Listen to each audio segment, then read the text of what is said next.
আসসালামু আলাইকুম প্রিয় শিক্ষার্থী বন্ধুরা, আশা করছি তোমরা সবাই অনেক ভালো আছো। আজকে আমরা পঞ্চম শ্রেণীর গাণিতিক প্রতীক চতুর্থ অধ্যায়ের 5 নম্বর সর্বশেষ কোশ্চেনটা সমাধান করব। এর মাধ্যমে অধ্যায়টা আমরা শেষ করব। চলো আমরা বিষয়টা শুরু করি। তাহলে কি বলছে দেখো, এখানে প্রথমে আমাদের 5 নম্বরটা বলতেছে যে ক প্যাকেট ক প্যাকেট বিস্কুট এবং 1 বোতল পানির মূল্য টাকা। তার মানে ক প্যাকেট বিস্কুট মানে একটা সংখ্যক বিস্কুট, এটা আমরা জানি না। এটা হতে পারে 2 প্যাকেট, হতে পারে 3 প্যাকেট, হতে পারে 4 প্যাকেট। এরকম অজানা মান থাকলে সেটাকে আমরা কি ধরি? এটাকে আমরা অন্য ভাষায় চলক বলি বা বিশেষ একটা প্রতীক বলি। তো ক প্যাকেট বিস্কুট বলছে মানে এটা কয়ের একটা নির্দিষ্ট মান থাকবে, হ্যাঁ, ওটা আমাদের বের করতে হবে। এবং 1 বোতল পানির মূল্য হচ্ছে টাকা। তাহলে টাকাটাও নির্দিষ্ট না, এটা কত, 50, 100, 10, 20 বিভিন্ন কিছু হতে পারে। সেই টাকা হলো টাকা, এটা হলো একত্রে। ঠিক আছে, এই দুইটার পানির মূল্য এটা হচ্ছে একত্রে। আচ্ছা, আমি একত্রে লিখতে এখানে ভুলে গেছি, এখানে একত্রে হবে। এই দুটা কি একত্রে টাকা।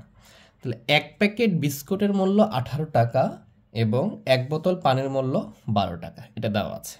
এখন বলছে ক এবং ক্ষয়ের সম্পর্ক একটা গাণিতিক বাক্যের মাধ্যমে লিখো। তাহলে আমরা দেখো 1 নম্বরটা কিভাবে সমাধান করব।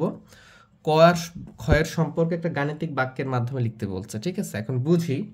এখানে বলছে 1 প্যাকেট বিস্কুটের মূল্য 18 টাকা, এখানে ক প্যাকেট বিস্কুট আছে। আচ্ছা, ক বলতে আমরা কি বুঝি? 1 প্যাকেট হতে পারে, 2 প্যাকেট, 3, 4 বিভিন্ন কিছু মান হতে পারে। তার মানে কি, এখানে যদি 2 প্যাকেট থাকতো তাহলে 1 প্যাকেটের দাম 18 টাকা, তাহলে 2 প্যাকেটের দাম কি করতাম? 2 গুণ করে দিতাম 18-এর সাথে। তার মানে কিভাবে কটাও আমরা কি করব? গুণ করে দিব। ঠিক আছে, তাহলে আমরা লিখতে পারি যে এভাবে যে ক ও খ ক ক্ষয়ের গাণিতিক প্রতীক বা ক ক্ষয়ের সম্পর্কের, ঠিক আছে, বিভিন্নভাবে লিখতে পারো, সম্পর্কের গাণিতিক প্রতীক। আচ্ছা, এটা দীর্ঘই দিবা, হ্যাঁ, প্রতীক। আচ্ছা, কিভাবে লিখতে পারি খেয়াল করো। তাহলে 1 প্যাকেটের দাম 18 টাকা, যদি আমি এখানে 18 লিখি, তার সাথে আমি এই কটা গুণ করে দিলাম, তাহলে ক প্যাকেট যতগুলো প্যাকেট থাকবে সাথে সাথে কি হবে? ক গুণ হবে। তাহলে দেখো এখানে কি আসলো? ক সংখ্যক প্যাকেটের মূল্য চলে আসলো তাহলে। এবং 1 বোতল পানির মূল্য, তাহলে 1 বোতল পানির মূল্য কত টাকা? 12 টাকা। তাহলে যোগ করে দাও 12। এটা কার টাকা আসলো? এই দুইটা ক প্যাকেট বিস্কুট এবং 1 বোতল পানির মূল্য একত্রে টাকা। তার মানে কি দুইটার যোগফল একত্রে, এটা কি লিখতে পারবো আমরা? টাকা লিখতে পারবো। ঠিক আছে, তাহলে এটাই হচ্ছে গাণিতিক সম্পর্ক। তোমরা একটা লাইন বাড়াইতে পারো এভাবে বা লিখে, যে 18 ক যোগ 12 ইকুয়াল টু খ, এটাই গাণিতিক সম্পর্ক। এখন বোঝার চেষ্টা করি আমরা। এখানে বলছিল যে ক প্যাকেট বিস্কুট। এখন ক প্যাকেট বলতে কি 2 প্যাকেট হতে পারে, 3 প্যাকেট হতে পারে, যে প্যাকেটটাই হবে তার সঙ্গে 18 গুণ করে দেব। কেন?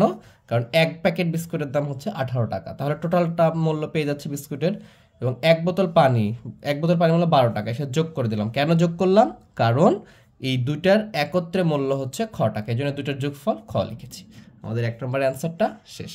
এবার আমরা নম্বরটা দেখি। দেখো 2 নম্বরটা দেখি। 2 নম্বর কি বলছে? যে ক্ষয়ের মান নির্ণয় করো যখন ক ইকুয়াল টু 10। যদি ক এর মান 10 হয় তাহলে ক্ষয়ের মান কত হবে এটা নির্ণয় করতে বলছে। দেখো এটা আরো সহজ হবে, আমরা খুবই ইজিলি এগুলো করতে পারবো। 2 নম্বরটা দিলাম আমরা। তাহলে লিখবো যে ক সমান সমান, এখানে বলে দিচ্ছে ক ইকুয়াল টু 10। তাহলে ক সমান সমান 10 হলে, ক ইকুয়াল টু 10 হলে তাহলে কি বসাবা? লিখবা অতএব এই যে সমীকরণটা আমরা পাইছি, এখানে যে সম্পর্কটা আমরা পেয়েছি, এখানে ক কোথায় আছে? এখানে ক আছে, ক এর জায়গায় 10 বসাই দেবো খালি। ঠিক আছে, তাহলে এখানে কি আছে দেখো, 18, তার সাথে গুণ আছে ক, তাহলে 18 গুণ ক এর মান কত? 10, এভাবে লিখবা। যোগ কত আছে? 12, তাহলে যোগ 12 লিখো। সমান সমান কি আছে? খ আছে। তাহলে খ এর মানটা, এগুলো যোগ বিয়োগ করলে তো খ এর মানটা পেয়ে যাবো আমি। তাহলে এখানে আমরা লিখবো কি? বা 18 সাথে 10 গুণ করলে কি হবে? অবশ্যই গুণ আগে করতে হবে, যোগ করা যাবে না। আমরা বদমাস রুল থেকে শিখে এসেছি আগের পর্বগুলোতে। তাহলে 8 10 18 10 কত হবে? 180 যোগ কত? 12 ইকুয়াল টু খ। তাহলে এই দুটো যোগ করলে হচ্ছে 192 সমান সমান খ। তাহলে খ এর মান আমরা পেয়ে গেলাম, এটাই তো খ এর মান। ঠিক আছে, তাহলে অতএব লিখতে পারো যতে খ এর মান 192। এটাই উত্তর লিখবা। কি লিখবা? এটাই উত্তর লিখবা। আশা করি বিষয়টা বুঝছো।